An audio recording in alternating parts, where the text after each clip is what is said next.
And that means we're up to the number one song in the USA. A smash by a band who marched to the beat of a different drum, like the time they marched into their record company office dressed in football helmets, combat boots, and their boxer shorts.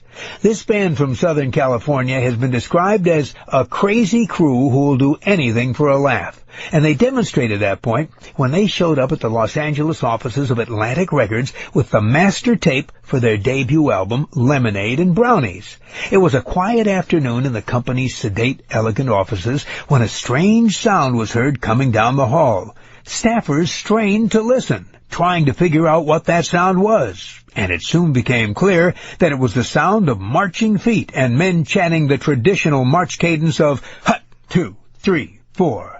Suddenly, the door to the offices swung open, and in marched 4 men. Each was attired the same. They wore protective football helmets on their heads, heavy-duty combat boots on their feet, and in between, nothing but their boxer shorts. Without a word, they executed some fancy close-order drill work, marched to the shocked receptionist, who sat there with her mouth hanging wide open, and presented her with the tape. Then, without a word, they turned and neatly marched out of the office, the only sound being their boots and their huts. Quite a memorable beginning for the band that's now marching to the beat of a different song, a hit song, a song that once again is the biggest hit in the land.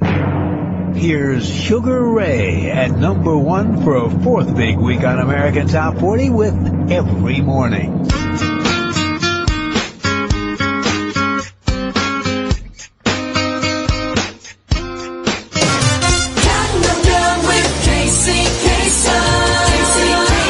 You're listening to the most popular songs in the land. 10 years ago, one of the most popular songs was by Sugar Ray. It's a number one pop hit that samples both Suavecito by the Chicano band Malo and Grazing in the Grass by South African Hugh Masekela. Here's Every Morning.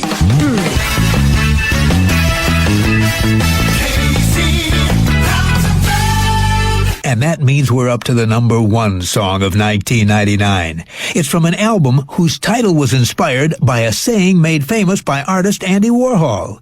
It was back in 1968 that Andy Warhol, one of the most famous artists of the 20th century, wrote a short introduction to the catalog for an exhibit of his photographs at a gallery in Stockholm, Sweden. In it, he wrote about the nature of fame.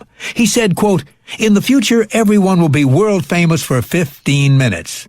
With those few words, Andy Warhol gave the world one of the most quoted lines of the past 30 years, and a phrase that's often used cynically by journalists commenting that some fast-rising star has used up his or her 15 minutes of fame.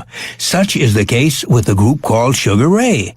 After they hit with the song Fly, they say lots of critics dismiss them as one-hit wonders. Lead singer Mark McGrath says Andy Warhol's line about 15 minutes of fame was often used about his group. He says, quote, "So we thought we'd beat everybody to the punch and let everybody know we're aware it could all be over tomorrow." They named their latest album 1459, meaning that all they've got left is 1 second and then they're out of here. And this week, the band with a self-deprecating sense of humor is having the last laugh as they score the biggest hit of 1999. The number one song of the year on American Top 40 is Sugar Ray's Every Morning. There it is, the number one song of 1999 on American Top 40, Every Morning by Sugar Ray. And there you have them, the 40 biggest pop hits of the year as determined by Radio and Records, the industry's number one newspaper. American Top 40 is a production of AM/FM Radio Networks, a division of AM/FM Incorporated. AT40 was created by Casey Kasem and Don Bustani. Produced by Lori Crimmy. Our staff includes Meryl Schindler, Bill Strom, Matt Wilson, Michelle Parisi, and Carrie Kasem. Production and engineering by Michael Cooper, Ray Hernandez, Dee Dee Ehrlich, and Ross Cohen. My name's Casey Kasem. Join me next week when we'll present our special countdown of the 40 biggest hits of the decade. Till then, keep your feet on the ground and keep reaching for the stars.